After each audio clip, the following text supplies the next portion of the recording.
안녕하세요. 말씀을 품고 말씀을 살아내는 바이블 1189 129번째 날, 오늘은 민수기 7장입니다. 지난 민수기 1장부터 6장까지는 앞으로 가나안을 향해 광야 생활을 해야 하는 이스라엘 백성들이 성막을 중심으로 무엇을 준비하고 어떻게 살아가야 할지에 대해 이야기했는데요. 성막을 중심으로 이스라엘의 진영을 배치하고 광야를 행군하는 대열을 정비하는 이야기, 그리고 이스라엘 백성 공동체의 성결과 거룩을 유지하는 규례들에 대한 설명이 이어졌습니다. 오늘 7장은 성경의 시간대로 하면 출애굽기 40장에 나오는 성막 봉헌식대로 시계를 되돌리는데요. 그래서 하나님께서 말씀하신 성막을 완공하고 그 성막을 봉헌하면서 하나님께 이스라엘의 12지파들이 감격과 기쁨으로 예물을 드리는 장면을 보여줍니다. 하루에 한 지파씩 예물을 드리니까 총 12일 동안 이어지는 이 민수기 7장을 통해 이제 그 성막을 중심으로 광야 생활을 하게 될 새로운 공동체의 시작을 알립니다. 이 민수기 7장은 무려 89절이나 되는 긴 본문인데요, 크게 두 부분으로 나눌 수 있습니다. 먼저 1절부터 9절까지는 성막 봉헌식의 시작을 알리면서 앞으로 광야 생활을 하면서 성막을 치기도 하고 걷어서 이동도 해야 되니까 그 기물들을 운반하는 데 필요한 수레와 소를 레위 자손들에게 분배하는 내용이 나와요. 우리가 이미 살펴본 대로 성막의 휘장이나 덮개처럼 그래도 좀 가벼운 걸 맡은 게르손 자손에게는 수레 둘과 소 4마리, 그리고 성막의 널빤이나 기둥처럼 무거운 걸 맡은 므라리 자손에게는 수레 넷과 소 8마리가 주어지고요.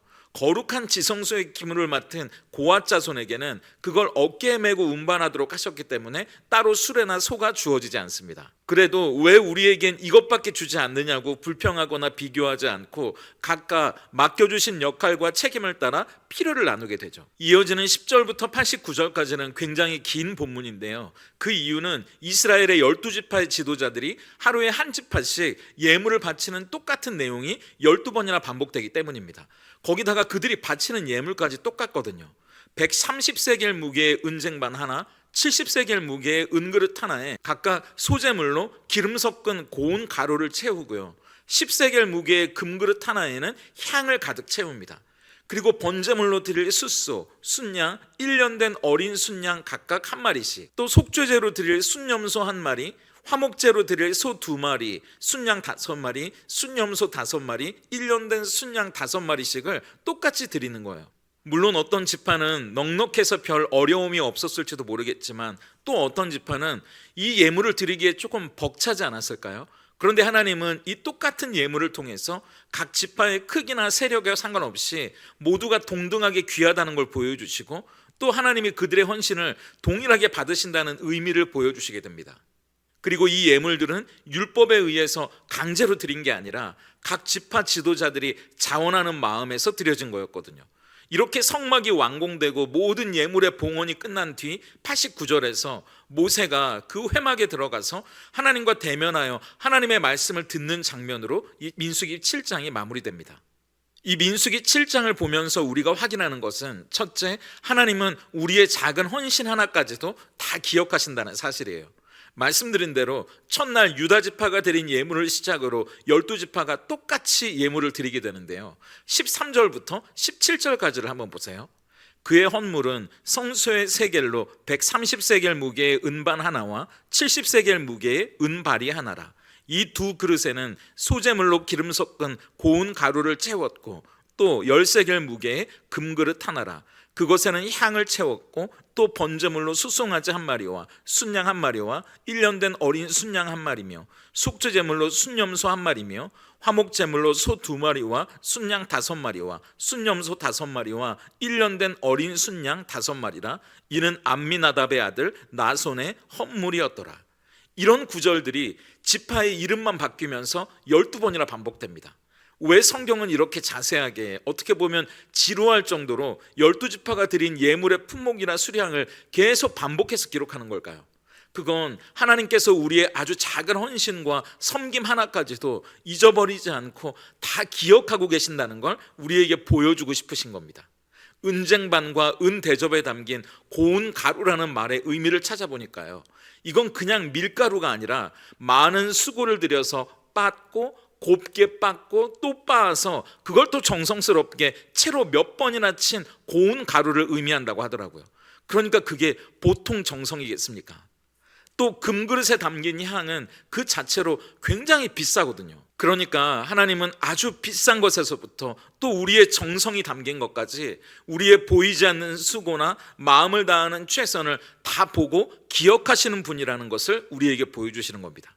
어쩔 땐 우리가 그런 생각을 할 때가 있잖아요. 내가 하는 이 작은 섬김을 누가 알아주기는 하는 걸까?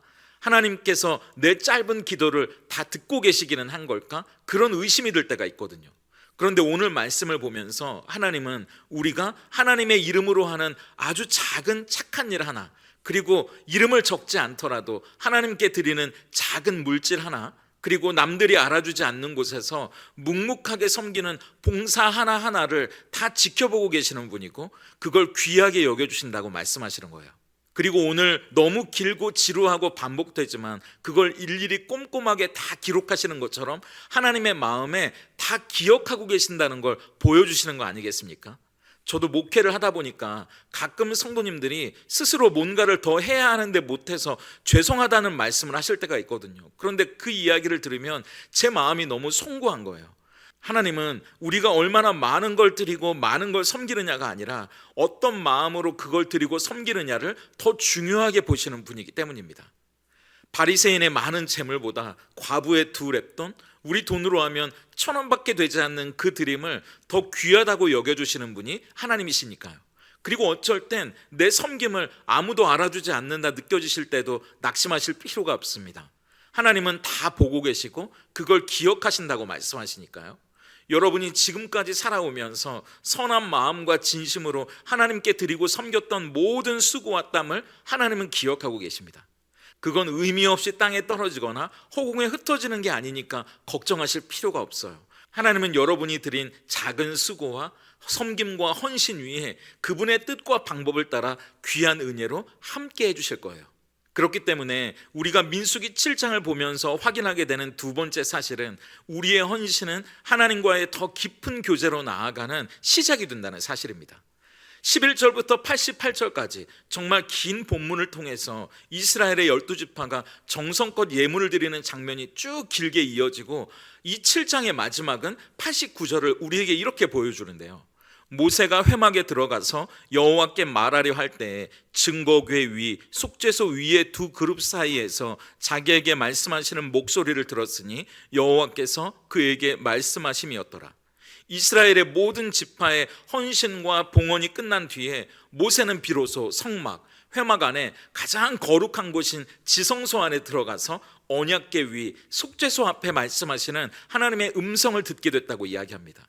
그런데 학자들은 이 89절에 하나님이 말씀하시는 목소리를 들었다는 표현이 히브리어로 보면 하나님이 일방적으로 이야기하신 게 아니라 서로 간에 대화를 나눈 거라고 이해해야 한다고 이야기하거든요. 그러니까 하나님은 우리가 하나님께 우리의 삶을 드리고 마음과 정성과 뜻을 다해 예배하며 나아갈 때 우리에게 말씀하시고 더 깊은 교제로, 더 깊은 대화로 우리에게 이끄신다는 것을 보여주시는 겁니다.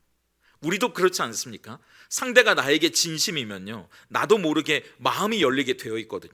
그게 단순히 맛있는 걸 해다 주고 무슨 용돈을 가져다 준다고 그래서 되는 게 아니고요. 아무리 작은 거라도 나를 향한 그 사람의 진심이 느껴지면 그게 너무 고맙고 나도 그 사람에게 진심을 보여주고 싶어지게 되는 거잖아요. 진심이 느껴지지 않으면 아무리 화려하고 대단한 걸 내 품에 안긴다고 해도요, 진수성찬을 대접한다고 해도 오히려 그게 더 부담스럽고 그 자리가 더 불편하지 않으시겠습니까? 그래서 저는 이 말씀을 묵상하면서 요한복음 14장 23절이 자꾸 생각나더라고요. 예수께서 대답하여 이르시되 사람이 나를 사랑하면 내 말을 지키리니 내 아버지께서 그를 사랑하실 것이요 우리가 그에게 가서 거처를 그와 함께 하리라. 하나님 앞에 드리는 헌신에 담긴 우리의 마음을 기쁘게 받으시고 더 깊은 교제로 이끄시는 분이 하나님이라고 말씀드렸잖아요. 그 사람과 더 대화하고 싶어지고 시간을 보내고 싶어지는 겁니다. 하나님도 마찬가지 아니겠습니까? 그런데 이 말은 우리가 하나님 앞에 헌금을 더 내라는 이야기가 아니고요, 그리고 뭐 대단한 봉사를 맨날 교회에 나와서 하라는 이야기가 아닙니다.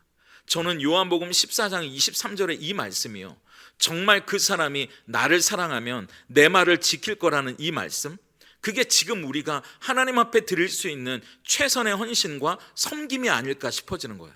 우리는 점점 하나님의 말씀대로 사는 게 어려워지는 시대를 살고 있습니다. 말씀은 말씀이고 우리가 사는 현실은 현실이라고 교회를 다니면서도 하나님께 묻거나 말씀을 펼치고 그 말씀을 묵상하는 게 아니라 내 뜻대로, 내 지식대로, 내 판단대로 해버리고 수습만 하나님께 맡기는 삶을 살고 있지 않은가 싶은 거예요. 그런데 그게 아니라 우리가 하나님 앞에 드리는 진짜 헌신과 수고와 섬김은 하나님의 뜻을 묻고 날마다 말씀을 가까이 하는 그 수고, 그 노력이 우리가 하나님 앞에 드릴 수 있는 최선의 헌신과 섬김이 아닐까 싶은 거죠. 그래서 그 말씀 가운데 하나님이 사랑하라고 말씀하시면 내 뜻이 아니더라도 사랑하는 거고요.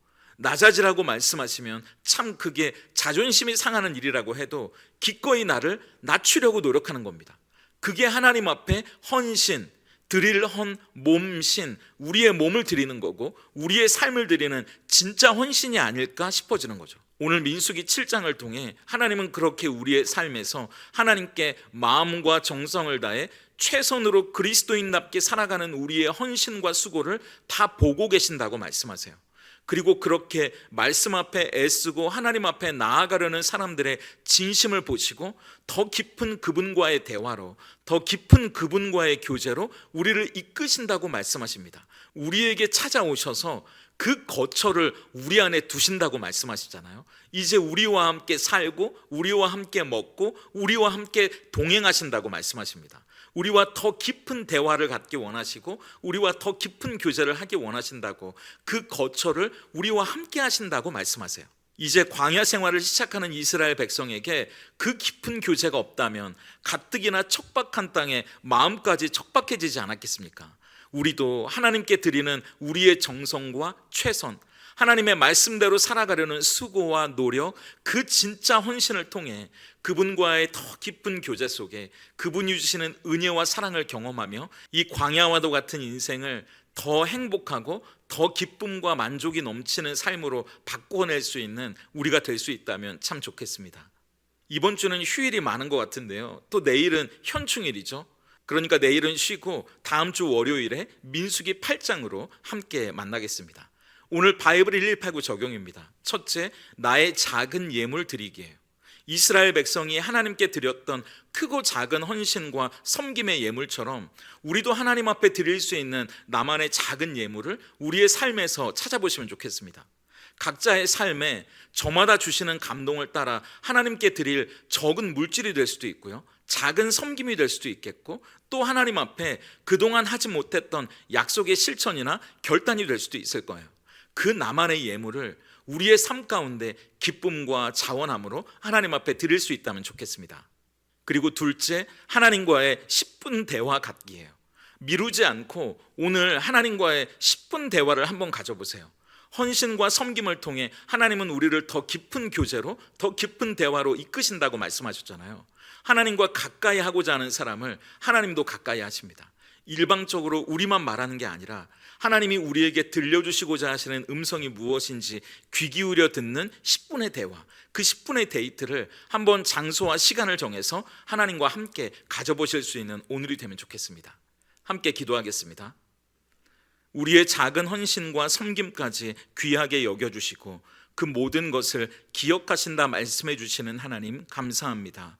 때론 우리의 드림이 너무 작고 보잘것없는 건 아닌지 낙심될 때가 있었고, 또 어쩔 땐 우리의 섬김을 알아주시지 않는 것만 같아 속상했던 때도 있었음을 고백합니다.